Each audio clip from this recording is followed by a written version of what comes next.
பஞ்சாங்க கணித Kalamani doctor MP Naranarayanan துல்லியமாக கணித்த சோபகிருது வருஷத்திய ஸ்ரீனிவாச பஞ்சாங்கம். ஒவ்வொருவர் வீட்டிலும் இருக்க வேண்டிய முக்கிய புத்தகம் இது. ஒவ்வொரு விரத நாட்கள், சந்திராஷ்டம தினங்கள், இயற்கை நிகழ்வுகளை கூட துல்லியமாக கணித்துள்ள பஞ்சாங்கம் இது. விலை ரூபாய் 250, கொரியர் செலவு உட்பட. இன்றே ஆர்டர் செய்து பயன்பெறுக. ரிலையன்ஸ் டிவி நேயர்களுக்கு வணக்கம். 2023 ஆண்டு மார்ச் மாதம் 29ஆம் தேதி புதன்கிழமை அன்று சனி பகவான் மகர ராசியிலிருந்து கும்பராசிக்கு பெயர்ச்சியாகிறார். இந்த பெயர்ச்சி வாக்கிய பஞ்சாங்கப்படி நம்ம திருநள்ளாறில் நடக்கக்கூடிய சனி பகவானினுடைய ஆலயத்தில் இந்த நாளில் தான் இந்த சனி பெயர்ச்சியை கொண்டாடுகிறார்கள். இந்த சனி பகவான் மகர ராசியிலிருந்து கும்பராசிக்கு போகும் பொழுது தனுசு ராசி நேயர்களுக்கு நமக்கு 7.5 சனி விடுபடுகிறது. மீன ராசி நேயர்களுக்கு 7.5 சனி ஆரம்பமாகிறது. ஸோ இந்த 12 ராசிக்குமே பார்த்திங்கன்னா ஒரு 7.5 சனி, சனி பெயர்ச்சியினுடைய அந்த மாற்றம், சனி மாற்றம் வரும்பொழுது எல்லாருக்குமே ஒரு பயம் இருக்கும். அன்றைக்கி சந்திரன் மிதுன ராசியில் சஞ்சாரம் செய்கிறார். குரு பகவான் சூரியனோடு சேர்ந்து மீனத்தில் சஞ்சாரம் பண்ணுகிறார். இந்த சனி பகவான் நமக்கு கும்பத்தில் மகரத்திலிருந்து போக போகிறார். இது நல்லதா கெட்டதா, இதனால் ஏதாவது பெரிய பாதிப்பு வருமா ராசிகளுக்கு அப்படின்னு பார்த்திங்கன்னா, இந்த பொருளாதார வளர்ச்சி அப்படிங்கிறதே 12 ராசிக்குமே நல்லா தான் இருக்கும். அதனால் யாருமே பயப்பட வேண்டிய அவசியம் இல்லை. எனக்கு 7.5 சனி வந்துடுச்சே அப்படிங்கிற பயம் நமக்கு தேவையில்லை. ஆனால் சிம்மராசி நேயர்களுக்கு அது கண்டசனியாக 7ஆம் இடத்தில் வருகிறார் இல்லையா, கண்டசனியாக. அப்போது கொஞ்சம் அவங்களுடைய உடல் ஆரோக்கியத்தில் ரொம்ப கொஞ்சம் கவனமாக இருக்க வேண்டும் சிம்மராசி நேயர்கள். அது மட்டும் இல்லாமல் இந்த கடகராசி நேயர்களுக்கெல்லாம் பார்த்திங்கன்னா அஷ்டம சனி. ஸோ இந்த கடகம், சிம்மம் இவங்க தான் ஓரளவுக்கு அவங்களுடைய உடல் ஆரோக்கியத்திலும் மற்றும் உறவுகள், நட்புகள் இவங்களிடத்தில் கொஞ்சம் ஜாக்கிரதையாக இருக்கிறது நல்லது. கடகமும் சிம்மமும் இதில் ரொம்ப பெஸ்ட்டுப்பா, ரொம்ப நல்லாயிருக்கு இந்த சனி பெயர்ச்சிக்கு அப்படின்னு பார்த்தீங்கன்னா மிதுன ராசி நேயர்கள். உண்மையிலேயே இது உங்களுக்கு ஒரு நல்ல காலம். நம்ம ஜென்ரலாக சொல்லுவோம்ல, எப்போ தான் எனக்கு நல்ல காலம் வருமோ அப்படின்ட்டுன்னு. உண்மையிலேயே மிதுன ராசி நேயர்களுக்கு இது ஒரு நல்ல காலம். தனுசு ராசி நேயர்களுக்கு இது ரொம்ப பெரிய ஒரு நல்ல காலம். ஏன்னா ராகு பகவானும் இந்த வருஷத்தில் மாறுறாரு 2023. அதனால் முதல்ல சனி பகவான் மாறுறாரு, அதுக்கப்புறம் குரு பெயர்ச்சி வரும், அதுக்கப்புறம் ராகு கேத்து பெயர்ச்சி வரும். அதனால் இந்த கிரகங்களினுடைய மாற்றத்தில் சனி பெயர்ச்சி அப்படிங்கிறது நமக்கு ஒரு முக்கியமான ஒன்று. இந்த சனி பகவானினுடைய மாற்றத்தில் நமக்கு எந்த விதமான பாதிப்புகளும் 12 ராசிக்கும் இல்லை. அதனால் அதை ஃபஸ்ட்டு நீங்கள் தெரிஞ்சுக்கிட்டு மனசு நிம்மதியும் ஆறுதலும் அடையலாம். பொதுவாக ஒரு சனி பெயர்ச்சி, நான் இந்த அடுத்த 2.5 வருட காலம் நான் ஒரு தெய்வத்தை வணங்க வேண்டும் அப்படின்னு சொன்னால் ஆஞ்சநேயரினுடைய வழிபாடு ரொம்ப சிறந்தது. அதனால் சுந்தரகாண்டம் படிக்கிறது, ஆஞ்சநேயரை வழிபடுவது, சனிக்கிழமைகளில் இதை செய்தாலே சனி பகவான் நமக்கு நிறைய நன்மைகளை கொடுப்பார். மிதுன ராசி நேயர்களுக்கு இந்த சனி பெயர்ச்சி ஒரு ஜாக்பாட் அப்படின்னு தான் சொல்லணும். கடந்த 5 வருடங்களாக படாத பாடுபட்ட இந்த மிதுன ராசி அன்பர்களுக்கு இந்த சனி பெயர்ச்சி ஒரு பெரிய ரிலீஃபு. எப்படின்னு கேட்டேன்னா, கண்டசனி 7ஆம் இடத்தில் சனி இருந்தது, அதுக்கப்புறம் 8ஆம் இடத்தில் சனி. இந்த 5 வருட காலமும் மனதில் அதிகமான போராட்டங்கள். சில விஷயத்தை வெளியில் சொல்ல முடியும், சில விஷயத்தை சொல்ல முடியாது. இதில் நமக்கு ராசியிலேயே ராகு பகவான் இருந்ததுனால நிறைய விதமான உடல் உபாதைகள், அதுக்கடுத்தது பிள்ளைகளால் நமக்கு மனக்கவலைகள், கணவன் மனைவிக்கிடையே இருக்கக்கூடிய அந்த சூழ்நிலைகள் ஒரு நல்ல சுமூகமான சூழ்நிலைகள் இல்லாமல் இருந்தது. இப்படி எந்த விஷயத்தை எடுத்துக்கொண்டாலும் மனதளவில் போராட்டங்களை நிறைய பார்த்தாங்க மிதுன ராசி நேயர்கள். அதிலிருந்து இப்போ உங்களுக்கு ஒரு பெரிய ரிலீஃப், நீங்கள் வெளியே வரலாம். எப்போவுமே நம்ம சொல்லுவோம் இல்லையா, ஒரு கஷ்டகாலம் அப்படின்னு இருந்தால் ஒரு நல்ல காலம் கண்டிப்பாக வரணும். இது இயற்கையின் தத்துவம். அந்த தத்துவத்தினுடைய அடிப்படையில் மிதுன ராசி அன்பர்களுக்கு இப்போ வரக்கூடிய இந்த சனி பகவான் 9ஆம் இடத்தில் வரார், பாக்யஸ்தானத்தில். இந்த பாக்யஸ்தானத்தில் 9ஆம் இடத்தில் வரார். இந்த 7, 8 நம்ம நிறையா கஷ்டப்பட்டுட்டோம். இப்போ 9ஆம் இடத்தில் வரும்பொழுது ஃபஸ்ட்டு நீங்கள் செய்ய வேண்டியது என்ன அப்படின்னு பார்த்தீங்கன்னா, இந்த மார்ச் மாதம் 29ஆம் தேதி நமக்கு சனி பெயர்றார் இல்லையா, அன்றைக்கி சந்திரனே மிதுனத்தில் தான் இருக்கார். மிதுன ராசியில் செவ்வாய் பகவானோட அந்த சந்திர பகவான் நம்ம ராசியில் தான் அந்த மிதுனத்தில் இருக்கார். நமக்கு வந்து இந்த சனி வந்து பாக்கியத்தில் வரார். இப்போ என்ன அர்த்தம்னு கேட்டிங்கன்னா, உங்களுடைய முன்னோர்கள் இப்போ நிறைய பேருடைய குடும்பத்துலலாம் பார்த்திங்கன்னா குலதெய்வமே தெரியலன்னு சொல்லுவீங்க, பித்ரு காரியங்களே செய்யலைன்னு சொல்லுவீங்க இல்லையா. இந்த பாக்யஸ்தானம், இந்த 9ஆம் இடம் அப்படிங்கிறது நம்மளுடைய முன்னோர்களினுடைய ஆசீர்வாதத்தை கொடுப்பது தான். அப்போது இது நாள் வரைக்கும் நம்ம எவ்வளோ கஷ்டப்பட்டோமோ அந்த கஷ்டத்துக்கு வந்து நம்மளுடைய ஆசீர்வாதங்களை பெறக்கூடிய ஒரு காலகட்டமாக அமையுது. அதனால் கரெக்டாக பிளான் பண்ணுங்கள். உங்கள் பிஸ்னஸ் நல்லாயிருக்கும், வேலை நல்லாயிருக்கும், நீங்கள் எதிர்பார்க்குற மாதிரி பண வரவு வரும்.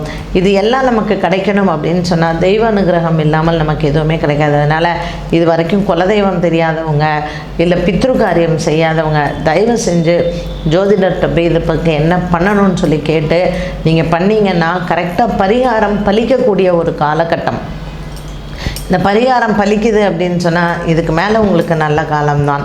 இந்த 9ஆம் இடத்தில் சனி பகவான் வரும் பொழுது முக்கியமாக நம்ம போக வேண்டிய ஸ்தலங்கள், நீங்கள் சனி பகவானுக்கு பரிகாரமாக நீங்கள் போகாதீங்க. ஆனால் ராமேஸ்வரம் சென்று அங்கே ராமநாத சுவாமியை தரிசனம் செய்வது, காசிக்கு சென்று காசி விஸ்வநாதரை தரிசனம் செய்வது, அலகாபாத்தில் வந்து திரிவேணி சங்கமத்தில் வந்து நீராடுவது, இது எல்லாமே நம்மளுடைய பாப கர்மாவை வந்து தொலைப்பதற்கான ஒரு காலகட்டம். அதனால் இதுக்கு பயன்படுத்தி கொள்வது புத்திசாலித்தனம். மிதுன ராசி நேயர்கள் அனைத்து விதமான நன்மைகளும் கிடைக்கும். இப்போ இது நாள் வரைக்கும் வியாபாரம் சிறப்படையலைன்னா கண்டிப்பாக சிறப்படக்கூடிய காலகட்டம் வந்து வரும். தெய்வ அனுகிரகம் நிறைய கிடைக்கும். நம்ம வந்து எவ்வளோ நாளாக இந்த ஆஃபீஸ் போகிறேன், நான் வந்து ஒரு டெண்டர் கொடுக்குறேன், இதை வந்து கன்சிடரே பண்ணல, இல்லை என்னன்னே வந்து இது வரைக்கும் எனக்கு வேலையே கிடைக்கல, வியாபாரம் பிஸ்னஸில் போட்டேன் நிறைய நஷ்டம், இப்படி எத்தனையோ விதங்களில் நம்ம மனசில் வந்து 1000 குறைகள் இருக்கும் இல்லையா. இது எல்லாமே நமக்கு தீரப்போகுது.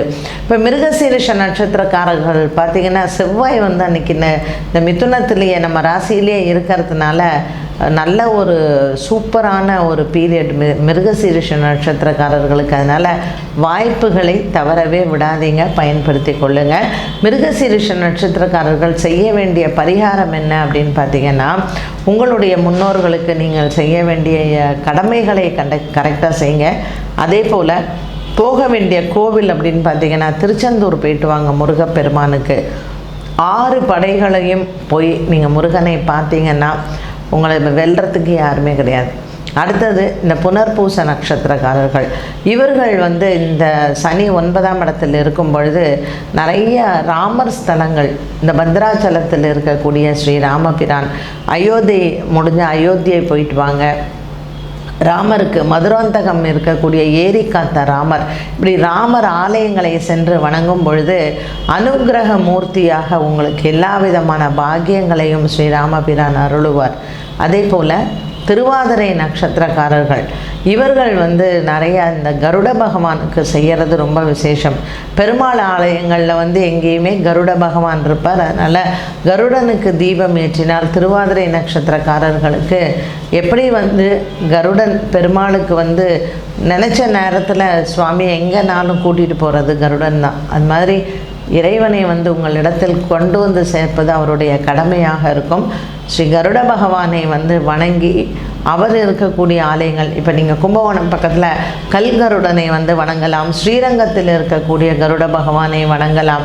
கருடனுக்குன்னு பிரத்யேக திருத்தங்கலில் இருக்கக்கூடிய கருடன், நீங்கள் வந்து காரைக்குடியில் வந்து தென் திருப்பதி அப்படின்ற ஒரு கோவில் இருக்குது, அங்கேயும் கருடன் வந்து நமக்கு அனுக்கிரக மூர்த்தியாக இருக்கிறார். அங்கே அவர் வந்து பிரார்த்தனையே அங்கே. அதனால் திருவாதிரை நட்சத்திரக்காரர்கள் கருடனை வணங்க என்னென்ன தடங்கள் இருக்கோ எல்லாம் விலகி சம்பாதிக்கக்கூடிய காலகட்டம், நல்லா சம்பாதிக்கலாம். அடுத்த 2.5 வருட காலம் உங்களுக்கு குரு பகவானும் நல்ல நன்மையை தருவார், லாபத்தில் வந்துடுவார். அப்புறம் என்ன ஜாக்பாட் தான். ஸோ மிதுன ராசினியர்கள் வரக்கூடிய வாய்ப்புகளை தவற விடாமல் பயன்படுத்தி கொண்டால் இந்த சனி பெயர்ச்சியானது 12 ராசிகள்லேயுமே உயர்வான ஒரு யோகத்தை கொடுக்கக்கூடிய ராசியாக மிதுன ராசி இருக்க போகிறது. பஞ்சாங்க கணித கலாமணி டாக்டர் எம்பி நரநாராயணன் துல்லியமாக கணித்த சோபகிருது வருஷத்திய ஸ்ரீனிவாச பஞ்சாங்கம். ஒவ்வொருவர் வீட்டிலும் இருக்க வேண்டிய முக்கிய புத்தகம் இது. ஒவ்வொரு விரத நாட்கள், சந்திராஷ்டம தினங்கள், இயற்கை நிகழ்வுகளை கூட துல்லியமாக கணித்துள்ள பஞ்சாங்கம் இது. விலை ரூபாய் 250, கொரியர் செலவு உட்பட. இன்றே ஆர்டர் செய்து பயன்பெறுக. செடியாய வல்வனைகள் தீர்க்கும் திருமாலே, நெடியானே வேங்கடவா நின் கோயிலின் வாசல், அடியாரும் வானவரும் அறம்பேரும் கிடந்து எங்கும் படியாய் கிடந்து உன் பாலுவாய் காண்பேனே. உலகெங்கும் இருக்கின்ற ஹெட்லைன்ஸ் டிவி நேயர்களுக்கு என்னுடைய பணிவான வணக்கங்கள். தற்சமயம் சனிப்பெயர்ச்சி நிகழ இருக்கிறது. வருகின்ற தை மாதம் 3ஆம் தேதி ஜனவரி 17/1/2023 செவ்வாய்க்கிழமை மாலை 6:04 திருக்கணித பஞ்சாங்கப்படி சனி பகவான் மகர ராசியான தன்னுடைய ஆட்சி வீட்டிலிருந்து அடுத்த ஆட்சி வீடான கும்பராசிக்கு செல்கிறார். அதாவது மகரத்திலிருந்து கும்பத்திற்கு சனி பெயர்ச்சி ஆக இருக்கிறது. அதே சனி பெயர்ச்சி வாக்கிய பஞ்சாங்கப்படி வருகின்ற பங்குனி மாதம் 15ஆம் தேதி மார்ச் 29/3/2023 புதன்கிழமை என்று பகல் 1:07 சனி பகவான் மகர ராசிலிருந்து கும்பராசிக்கு செல்கிறார். இந்த கிட்டத்தட்ட 2 மாத இடைவெளியிலே திருக்கணிதப்படியும் வாக்கியப்படியும் சனி பெயர்ச்சி நிகழ இருக்கிறது. சிலருக்கு திருக்கணித பஞ்சாங்கப்படி சரியாக இருக்கிறது என்று சொல்வார்கள், சிலர் வாக்கியப்படி சரியாக இருக்கிறது என்று சொல்வார்கள். வாக்கியப்படி தான் பொதுவாக திருக்கோயில்களில் அனுஷ்டானத்தில் வைத்திருக்கிறார்கள். ஆனால் வானிலை ஆராய்ச்சியின்படி, வானிலையின்படி திருக்கணிதப்படி சரியாக இருக்கிறது என்று கூறுவோர் உண்டு. ஆக 2 பஞ்சாங்கப்படியும் இப்பொழுது சனிப்பெயர்ச்சியை பற்றி பார்ப்போம். இந்த சனிப்பெயர்ச்சி என்பது பொதுவாக சனி ஒரு ராசியிலிருந்து இன்னொரு ராசிக்கு செல்வதற்கு 2.5 வருடங்கள் பிடிக்கிறது.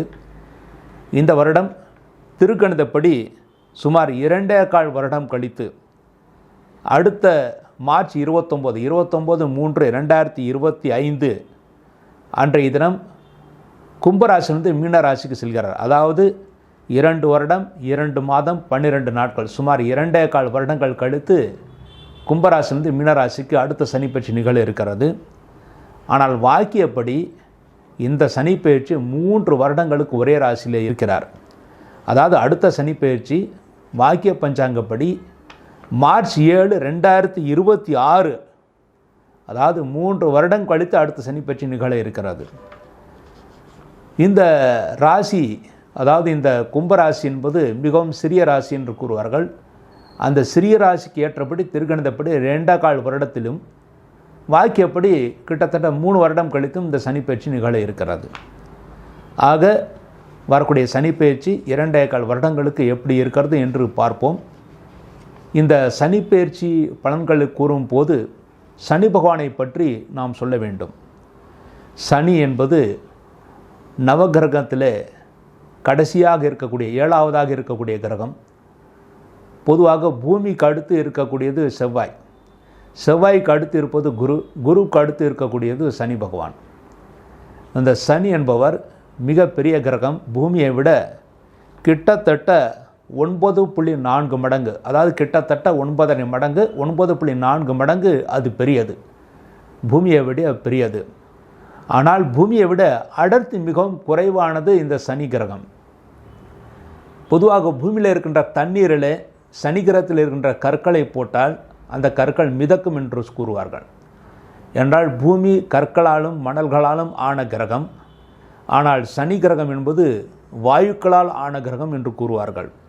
ஆகவேதான் பொதுவாக சனி தசை நடக்கும்போது வாயு பிரச்சனைகள் வருகிறது, கால்வலி பிரச்சனைகள், மூட்டு பிரச்சனைகள் வருவதற்கு இதுதான் காரணம் என்று ஜோதிட ஆர்வலர்கள் கூறுவார்கள்.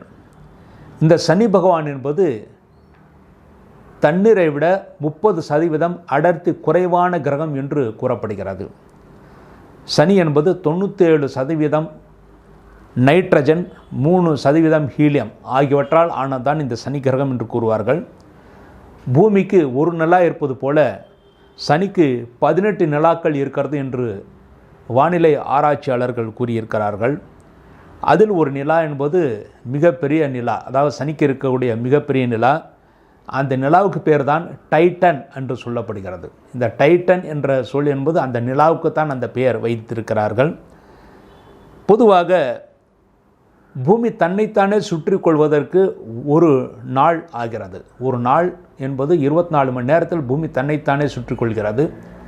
ஆனால் சனி கிரகம் மிக மிக வேகமாக, பூமியை விட 9.5 மடங்கு பெரிய அந்த சனி கிரகம் தன்னைத்தானே சுற்றி கொள்வதற்கு 10.5 மணி நேரமே பிடிக்கிறது. 10.5 மணி நேரத்திற்கு தன்னைத்தானே சுற்றி கொள்கிறது. அதாவது பூமியில் ஒரு நாள் என்பது அதாவது சனி கிரகத்தில் 10.5 மணி நேரங்கள். அந்த 10.5 மணி நேரத்திற்குள் ஒரு முறை அங்கே பகலும் இரவும் வந்து போய்விடுகிறது. அதாவது 10.5 மணி நேரம் அதற்கு ஒரு நாள் என்று கணக்கெடுக்கிறார்கள். பூமி சூரியனை சுற்றி வருவதற்கு ஒரு வருடம் ஆகிறது. அதே போலவே சனி பகவான் சூரியனை சுற்றி வருவதற்கு 29.5 வருடங்கள் பிடிக்கிறது. ஆக இந்த கிரகம் மிக மிக பெரிய கிரகம்.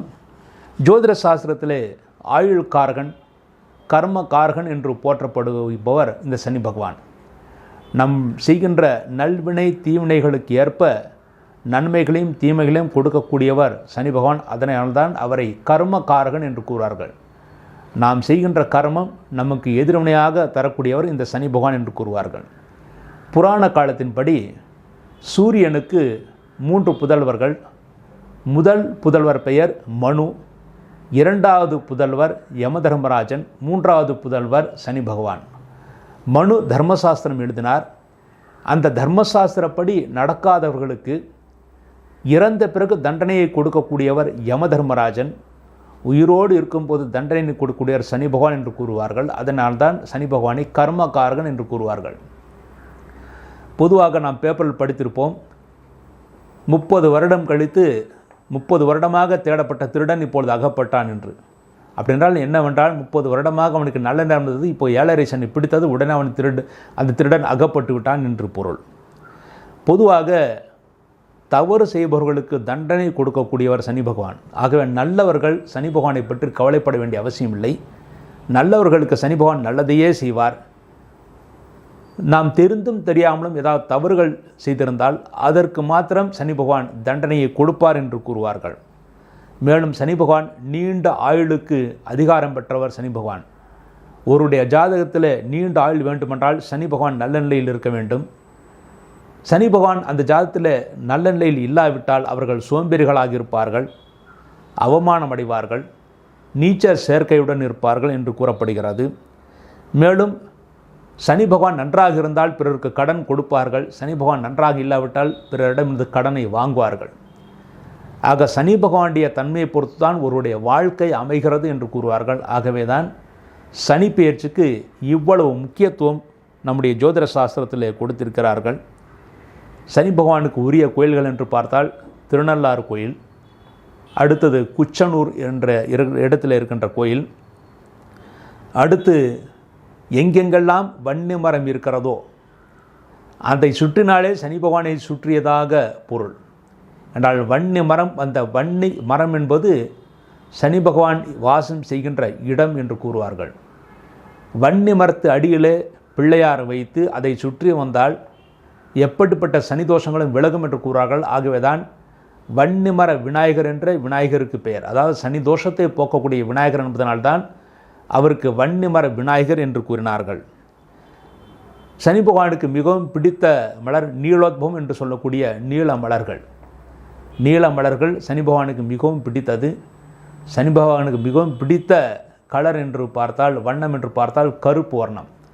ஆகவேதான் சனி தோஷம் இருந்தால் சனி பகவானுக்கு கருப்பு வர்ணமுடைய, அதாவது கருப்பு நிறமுடைய ஆடைகளை, முக்கியமாக பட்டாடைகளை அணிவித்து நீல மலர்களால் மாலை தொடுத்து நீல மலர்களால் அர்ச்சனை செய்து 8 தீபங்கள் நல்லெண்ணெய் தீபம் வைப்பது மிகவும் சிறப்பு என்று கூறுவார்கள்.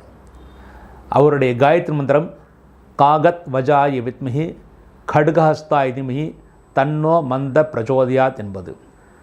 இந்த மந்திரத்தை, இந்த காயத்ரி மந்திரத்தை யார் பாராயணம் செய்கிறார்களோ அவர்களுக்கு சனி கெடுதல் செய்வதில்லை என்று புராணங்கள் கூறுகிறது. ஆக சனி பகவானை பற்றி பார்த்தோம், சனி பகவானுடைய பயிற்சியை பற்றி பார்த்தோம். அடுத்து ஒவ்வொரு ராசிக்கும் சனி பகவான் என்ன பலன்களை தருவார் என்று பொதுப்படையாக பார்ப்போம். மிதுன ராசி, மிருகசீர்ஷம் 3-4 பாதங்கள், திருவாதிரை, புனர்பூசம் 1, 2, 3 பாதங்களில் பிறந்த மிதுன ராசி அன்பர்களே, மிதுன ராசிக்கு இதுவரை அஷ்டம சனி நடந்து கொண்டிருந்தது. மேலும் இப்பொழுது குரு பகவானும் 10ஆம் இடத்தில் இருக்கிறார். 10ல் குரு பதவியை கெடுக்கும் என்று சொல்வார்கள். அதே போல இப்பொழுது அஷ்டம சனி என்பது தொழில்துறையிலும் நிறைய பிரச்சனைகளை கொடுத்தது. சிலருக்கு தொழில் இல்லாமல் செய்த கோலமும் உண்டு, சிலருக்கு ஆரோக்கிய குறைவுகளும் இருந்தது. இவையெல்லாம் நிவர்த்தி செய்வதற்காக இப்பொழுது சனி பகவான் உங்கள் ராசியின் 8ஆம் இடத்திலிருந்து 9ஆம் இடத்துக்கு செல்கிறார். 8ஆம் இடத்தை விட 9ஆம் இடம் செல்வது பெரிய தோஷம் கிடையாது, நிச்சயமாக நன்மைகளை ஏற்படுத்தி கொடுக்கும். அஷ்டம சனி விலகுகிறது. இந்த சனி பயிற்சியின் மூலமாக அஷ்டம சனி விலகுகிறது. அதன் மூலமாக இனிமேல் நீங்கள் நிச்சயமாக நன்மைகளை பெறுவீர்கள், சந்தோஷத்தை அடைவீர்கள். இதுவரை உங்கள் ராசிக்கு 10ஆம் இடத்தில் இருந்த குரு பகவான் வரக்கூடிய ஏப்ரல் 2023 முதல் அடுத்து ஏப்ரல் 2024 வரை உங்கள் லாபஸ்தானத்துக்கு வருகிறார். பாக்யஸ்தானத்திலே உங்கள் ராசிக்கு யோகாதிபதியான சனியும், லாபஸ்தானத்திலே குரு பகவானும் சஞ்சாரம் செய்கிறார்கள். குருவும் நிச்சயமாக லாபஸ்தானத்தில் சஞ்சாரம் செய்வது செவ்வாயுடைய வீடு, நட்பு வீடு. அடுத்து சனி பகவான் ஆட்சி பலம் பெற்று 9ஆம் இடத்தில் சஞ்சாரம் செய்திருக்கிறார்கள். ஆகவே இந்த சனி பயிற்சி நிச்சயமாக உங்களுக்கு நல்ல பலன்களை ஏப்ரல் முதல் கொடுப்பார்கள். அதாவது இப்பொழுது சனி பயிற்சி ஆனவுடனே உங்களுக்கு அஷ்டம சனியோட தாக்கம் குறைந்திருந்தாலும் குருவும் நல்ல ஸ்தானத்திற்கு வந்த பிறகுதான் உங்களுக்கு தெய்வாம்சம் கிடைக்கும். நீங்கள் இதுவரை செய்த பூஜைகளுக்கெல்லாம் நல்ல பலன்கள் கிடைக்கும். எல்லா பலன்களும் நல்ல பலன்களும் ஏப்ரல் 2023 பிறகுதான் உங்களுக்கு கிடைக்க இருக்கிறது. ஆகவே அஷ்டம சனி முடிந்தவுடனே எல்லாமே நல்லதாக நடக்கும் என்று நினைத்து விடாதீர்கள். அது கிடைப்பதற்கு 3 மாதங்கள் காலதாமதம் ஆகிறது. ஏப்ரல் 2023 22ஆம் தேதிக்கு பிறகு, அதாவது 22/4/2023 பிறகு நிச்சயமாக அஷ்டம சனியுடைய தாக்கம் முழுமையாக அகன்று லாபஸ்தானத்தில் குரு பகவான் வந்து பல வகைகளும் உங்களுக்கு லாபத்தையும் சந்தோஷத்தையும் முன்னேற்றையும் தர இருக்கிறார்கள். இதுவரை உங்களுக்கு திருமணத்தில் ஏற்கனவே நிறைய தடைகள் இருந்தது. திருமண வயதில் இருப்பவர்களுக்கு திருமணம் நடக்காமல் நிறைய சிரமப்பட்டார்கள். பல இடங்களில் பெண் பார்த்தும் வரன் பார்த்தும் நடக்காமல் இருந்தது. சில இடங்களில் பெண் பார்த்து வரன் பார்த்து நிச்சயம் முடிந்து அதன் பிறகு நின்று போன கதையும் உண்டு. ஆனால் இவையெல்லாம் விளக்குவதற்காக இந்த சனி பயிற்சியானது உங்களுக்கு நன்மையை தர இருக்கிறார்கள். இதுவரை 8ஆம் இடத்தில் இருந்த அஷ்டம சனி 9ஆம் இடத்தில் வருவதனாலும் அடுத்து குருபவான் லாபஸ்தானத்தில் வர இருப்பதனாலும் ஏப்ரல் மாதம் 2023ஆம் வருடத்திற்கு பிறகு நிச்சயமாக உங்களுக்கு நன்மைகளை ஏற்படுத்தி கொடுக்கும். இதுவரை உங்கள் தந்தையாருக்கு நிறைய செலவினங்கள் இருந்தது. அந்த செலவினங்கள்லாம் இனிமேல் தந்தைக்கு குறைந்து முன்னேற்றத்தை ஏற்படுத்தி கொடுக்கும். இதுவரை உங்கள் தந்தைக்கு நிறைய அலைச்சல்கள் இருந்தது. அந்த அலைச்சல்கள்லாம் தீர்ந்து இனிமேல் நல்ல வருமானத்தை ஏற்படுத்தி கொடுக்கும். தொழில் இல்லாதவர்களுக்கு, இதுவரை தொழில் இல்லாதவர்களுக்கு இனிமேல் தொழில் வாய்ப்பை ஏற்படுத்தி கொடுக்கும். ஆரோக்கியம் குறைவு இருந்தது. அதாவது முக்கியமாக 8ஆம் இடத்தில் சனி இருக்கும்போது மூட்டு வலிகள் இருந்தது. மேலும் ஹிருதயத்தில் கோளாறுகளும் சிலருக்கு இருந்தது. சிலருக்கு கிட்னியில் ஸ்டோன் இருந்தது. இவையெல்லாம் நிவர்த்தியாகி இனிமேல் நல்ல ஆரோக்கியத்தை ஏற்படுத்தி கொடுக்கும். இந்த 9ஆம் இடத்தில் சனி பகவான் வருவதனால் ஆரோக்கியத்தில் குறை இருக்காது. மேலும் ஆயுளுக்கு எந்த குறையும் இருக்காது. இதுவரை நீங்கள் அனுபவித்த துக்கங்களையும் அவமானத்தையும் இனிமேல் பொருட்படுத்த வேண்டாம். இனிமேல் அந்த துக்கங்கள் மறையும், அவமானங்கள் மறையும். இதுவரை உங்களுக்கு நீங்கள் தெரிந்தும் தெரியாமலும் நீச்சருடைய சேர்க்கையோடு, அதாவது நண்பர்கள் உறவினர்கள் நீச்சர்களாக இருந்தார்கள். அவர்களெல்லாம் இனிமேல் நல்லவர்களாக மாறி உங்களுக்கு அனுகூலமாக செயல்படுவார்கள். இதுவரை கடன் வாங்கி நீங்கள் தொழில் செய்து கொண்டிருந்தாலும் அந்த கடன் சுமைகள் தீர்வதற்கான வாய்ப்புகள் மிக நன்றாகவே இருக்கிறது. எந்த தொழில் செய்பவர்களாக இருந்தாலும் இனிமேல் உங்களுக்கு தொழில் விருத்திக்கான வாய்ப்புகள் கூடவே இருக்கிறது. இதுவரை உங்கள் கீழ்ப்படிந்த அந்த பணியாளர்கள் உங்களுக்கு துரோகம் செய்து கொண்டிருந்தார்கள். இனிமேல் அவர்கள் தெரிந்து உங்களுக்கு நன்மைகளை செய்ய ஆரம்பிப்பார்கள். கோர்ட்டு விஷயங்களில் உங்களுக்கு நிறைய பிரச்சனைகள் இருந்தது. இனிமேல் அந்த பிரச்சனைகள் நீங்கி கோர்ட் விஷயத்தில் உங்களுக்கு வெற்றிகள் கிடைப்பதற்கான வாய்ப்புகள் இருக்கிறது. இதுவரை நீங்கள் உங்களுக்கு தெரிந்தும் தெரியாமலும் பிறருக்கு கட்டுப்பட்டவர்களைப் போல இருந்தீர்கள். இனிமேல் பிறருக்கு கட்டுப்பட வேண்டிய அவசியம் கிடையாது. நீங்கள் சுதந்திரமாக இருந்து நல்ல முன்னேற்றத்தை அடைவீர்கள், சந்தோஷத்தை அடைவீர்கள். இந்த சனி பயிற்சி என்பது இதுவரை அந்த பிரச்சனைகள் நீங்கி உங்களுக்கு நல்ல நன்மைகளை ஏற்படுத்தி கொடுக்கும்.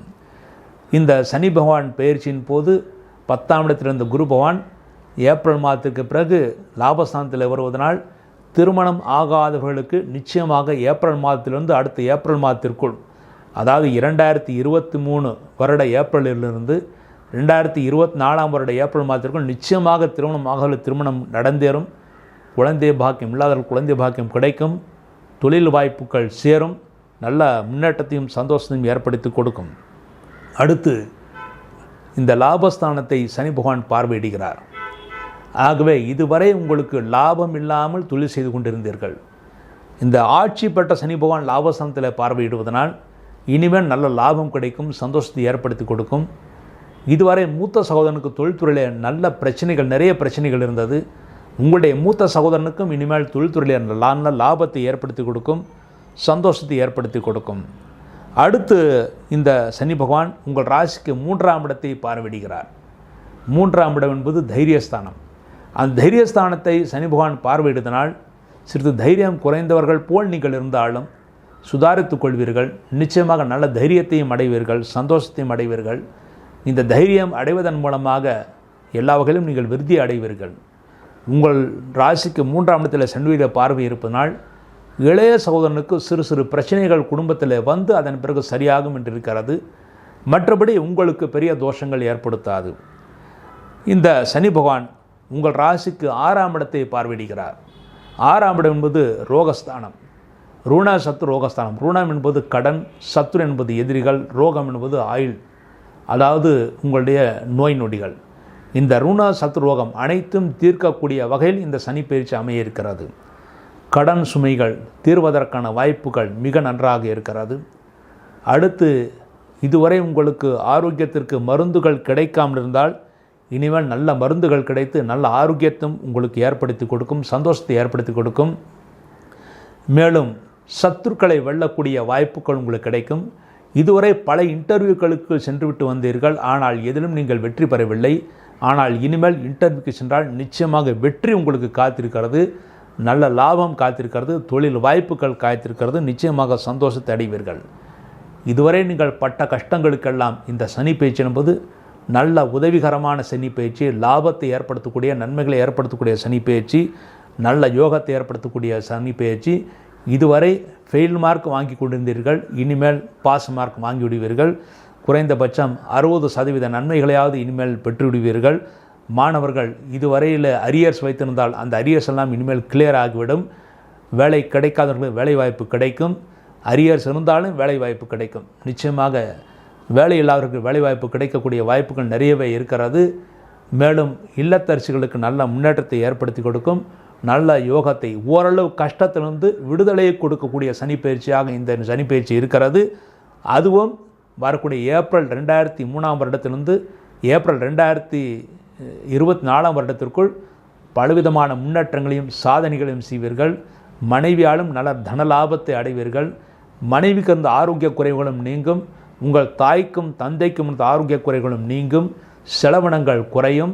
இனிமேல் வருமானங்கள் அதிகரிக்கும், சந்தோஷத்தை அதிகரிக்கும். இந்த மிதுன ராசியிலே பிறந்தவர்கள் செய்ய வேண்டிய பரிகாரம் என்று பார்த்தால், மிதுன ராசியிலே பிறந்தவர்களுக்கு இப்பொழுது அஷ்டம சனி விட்டு போகிறது. பொதுவாக அஷ்டம சனி விடும்போது இந்த சனியோட தோஷம் இனிமேல் நமக்கு வரக்கூடாது என்று பிரார்த்தனை செய்வதற்காக அவசியமாக ஒரு முறை திருநள்ளாறு சென்றுவிட்டு வருவது மிகவும் சிறப்பானது. திருநள்ளாறு என்பது சனி பகவானுக்கு உகந்த கோயில். திருநள்ளாறு சென்றுவிட்டு வரலாம். அல்லது உங்களுக்கு ஊருக்கு அருகில் குச்சனூர் என்றிருந்தால் அந்த குச்சனூருக்கு கூட சென்றுவிட்டு வரலாம். சிலருக்கு குச்சனூர் அருகில் இருக்கும், சிலருக்கு திருநள்ளாறு அருகில் இருக்கும். குச்சனூர் என்பது சுயம்புவாக சனி பகவான் கோயில். அடுத்து திருநள்ளாறு என்பது பிரதிஷ்டை செய்யப்பட்ட அந்த சனி பகவான் கோயில். இந்த 2 கோயில்களை எங்கு வேணாலும் சென்றுவிட்டு வரலாம். அது சென்றுவிட்டு வரும்போது வெள்ளிக்கிழமை ஒரு தரிசனமும் சனிக்கிழமை ஒரு தரிசனமாக 2 தரிசனம் செய்துவிட்டு வாருங்கள். நிச்சயமாக நன்மைகளை ஏற்படுத்தி கொடுக்கும். இந்த சனிப்பயிற்சி நல்ல யோகத்தையும் முன்னேற்றத்தையும் ஏற்படுத்தி கொடுக்கும். மேலும் உங்கள் ராசிநாதன் புதனுக்கு உகந்தவர் என்றால் பெருமாள். ஆகவே முக்கியமாக அவதார பெருமாள் என்று கூறுவார்கள். ஆகவே ஒரு முறை குருவாயூர் சென்றுவிட்டு வருது பல இன்னல்களிலிருந்து உங்களுக்கு விடுதலை ஏற்படுத்தி கொடுக்கும். வியாழக்கிழமை என்று குருவாயூருக்கும் அதன் பிறகு சனிக்கிழமை என்று திருநள்ளாறும் சென்று விட்டு வாருங்கள். நிச்சய வெற்றி காத்திருக்கிறது. பல வகையிலும் கஷ்டப்பட்டவர்களுக்கு நல்ல யோகத்தையும் முன்னேற்றத்தையும் தரக்கூடிய சனி பயிற்சி, நல்ல யோக சனி பயிற்சி.